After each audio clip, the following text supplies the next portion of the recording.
आज हम कक्षा 11 की राजनीति विज्ञान की पुस्तक भारत का संविधान सिद्धांत और व्यवहार के चैप्टर नंबर 4 कार्यपालिका का अध्ययन करेंगे। आज के हमारे टॉपिक होंगे कार्यपालिका किसे कहते हैं, कार्यपालिका के प्रकार और भारत में कार्यपालिका। तो सबसे पहले हम बात करते हैं कि कार्यपालिका क्या होती है। सरकार के 3 अंग होते हैं: विधायिका, कार्यपालिका और न्यायपालिका। संविधान यह सुनिश्चित करता है कि ये सभी एक दूसरे से तालमेल बनाकर काम करें और आपस में संतुलन बनाए रखें। तो जो विधायिका है, जिसे व्यवस्थापिका भी कहा जाता है, वो कानून बनाने का कार्य करती है। विधायिका द्वारा बनाए गए कानूनों को कार्य रूप में परिणत करने और उसके आधार पर प्रशासन का संचालन करने का कार्य कार्यपालिका करती है। इस प्रकार सरकार का वह अंग जो विधायिका द्वारा स्वीकृत नीतियों और कानूनों को लागू करने का कार्य करती है, कार्यपालिका कहलाती है। ये कार्यपालिका विधायिका का अंग भी होती है, अतः कानून निर्माण की प्रक्रिया में भी शामिल होती है। ये जो व्यवस्था है वो संसदीय व्यवस्था में ज़्यादा पाई जाती है। अब हम पढ़ेंगे कार्यपालिका के प्रकार। तो कार्यपालिका को 2 भागों में बांटा गया है। एक तो है सामूहिक नेतृत्व का सिद्धांत और दूसरा है एक व्यक्ति के नेतृत्व का सिद्धांत। तो सबसे पहले हम सामूहिक नेतृत्व के सिद्धांत की अगर बात करें तो 2 प्रकार की कार्यपालिका होती है: संसदीय कार्यपालिका और अर्ध अध्यक्षात्मक कार्यपालिका। सबसे पहले हम संसदीय कार्यपालिका की कुछ बातों के बारे में जान लें। संसदीय कार्यपालिका में जो राष्ट्र का प्रमुख होता है, देश का प्रमुख होता है, वो राष्ट्रपति होता है। लेकिन ये राष्ट्रपति केवल औपचारिक प्रधान या नाम मात्र की कार्यपालिका कहलाती है। जो वास्तविक शक्ति होती है वो प्रधानमंत्री के पास होती है और प्रधानमंत्री को ही कार्यपालिका का प्रमुख माना जाता है। प्रधानमंत्री अपने मंत्री परिषद के साथ मिलकर के शक्तियों का प्रयोग करता है।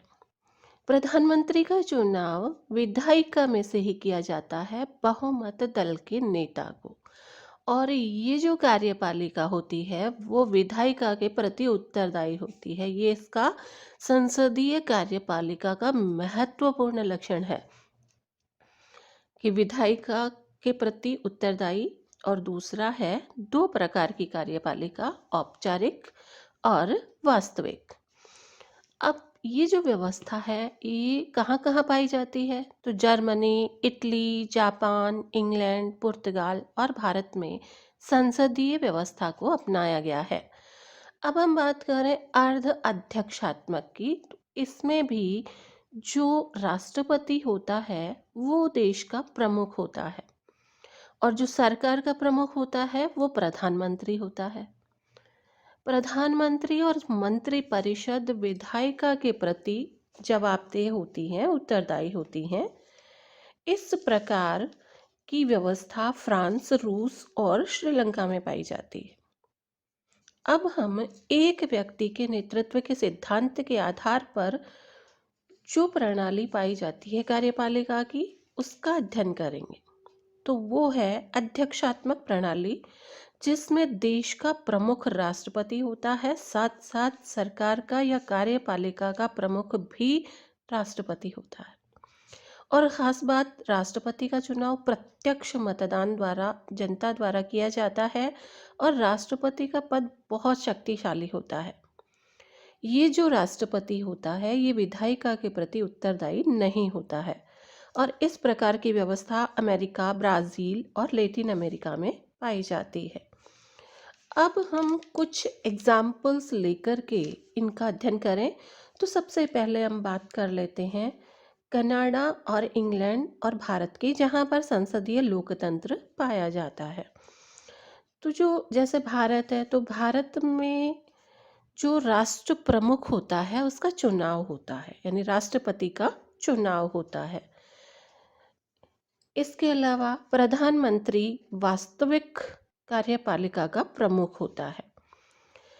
इंग्लैंड की बात करें तो इंग्लैंड में संसदीय लोकतंत्र के साथ साथ संवैधानिक राजतंत्र की स्थिति है। महारानी एलिजाबेथ द्वितीय राज्य की प्रमुख है और जो सरकार का प्रधान होता है वो प्रधानमंत्री होता है। अब हम बात करते हैं अर्धाध्यक्षात्मक की और एग्जाम्पल लेते हैं श्रीलंका का। श्रीलंका में 1978 में संविधान में संशोधन करके अध्यक्षात्मक प्रणाली अपनाई गई। यहाँ पर जो राष्ट्रपति है वो राज्य का प्रधान होता है और निर्वाचित होता है, अर्थात जनता द्वारा प्रत्यक्ष मतदान की प्रक्रिया से राष्ट्रपति को चुना जाता है। साथ ही साथ राष्ट्रपति सशस्त्र सेना का प्रमुख भी होता है और सरकार का प्रधान भी होता है और इसका चुनाव 6 वर्ष के लिए होता है। इस प्रकार यहाँ पर अर्ध अध्यक्षात्मक व्यवस्था है। कैसे कि राष्ट्रपति सरकार का प्रमुख भी होता है और इसका प्रत्यक्ष चुनाव जनता द्वारा होता है और उसके पास व्यापक शक्तियाँ होती हैं। अब यहाँ एक और व्यवस्था है कि राष्ट्रपति को अध्यक्षात्मक से ये किस प्रकार भिन्न है। तो अध्यक्षात्मक में राष्ट्रपति को संसद द्वारा नहीं हटाया जा सकता, लेकिन इस अर्ध अध्यक्षात्मक व्यवस्था में संसद की कुल सदस्य संख्या के 2/3 बहुमत से पारित प्रस्ताव द्वारा राष्ट्रपति को हटाया जा सकता है। लेकिन यदि प्रस्ताव संसद के आधे सदस्यों द्वारा पास कर दिया जाए और संसद का अध्यक्ष संतुष्ट हो जाए कि आरोप सही हैं, तो संसद का अध्यक्ष उसे सर्वोच्च न्यायालय में भेज सकता है। इस प्रकार ये जो व्यवस्था है वो अर्ध अध्यक्षात्मक प्रणाली के अंतर्गत आती है। भारत में संसदीय प्रणाली को प्रांतीय और राष्ट्रीय दोनों स्तरों पर अपनाया गया है, क्योंकि भारत में संघात्मक व्यवस्था है। प्रांतों में अलग सरकार होती है और केंद्र में अलग सरकार होती है, लेकिन दोनों ही स्तरों पर संसदीय कार्यपालिका को अपनाया गया है। क्यों?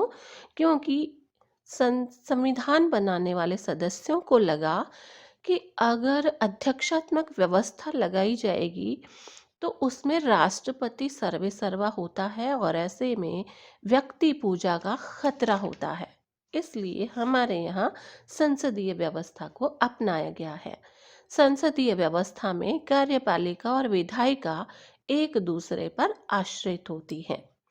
अब हम बात करते हैं कि कार्यपालिका जो है वो उसमें कौन कौन होता है। तो राष्ट्रपति, प्रधानमंत्री और मंत्री परिषद के अलावा पूरा प्रशासनिक ढांचा भी कार्यपालिका में आता है, जिसमें सिविल सेवा के सदस्य भी होते हैं। सरकार के प्रमुख और मंत्री परिषद के जो सदस्य होते हैं उनको राजनीतिक कार्यपालिका कहा जाता है, जो सभी नीतियों के लिए उत्तरदायी होते हैं। और जो प्रशासनिक ढांचा होता है उसे स्थायी कार्यपालिका कहा जाता है। इस प्रकार आज की वीडियो में हमने कार्यपालिका संबंधित कुछ सामान्य जानकारी प्राप्त की। अगले वीडियो में हम इन पर विस्तृत चर्चा करेंगे।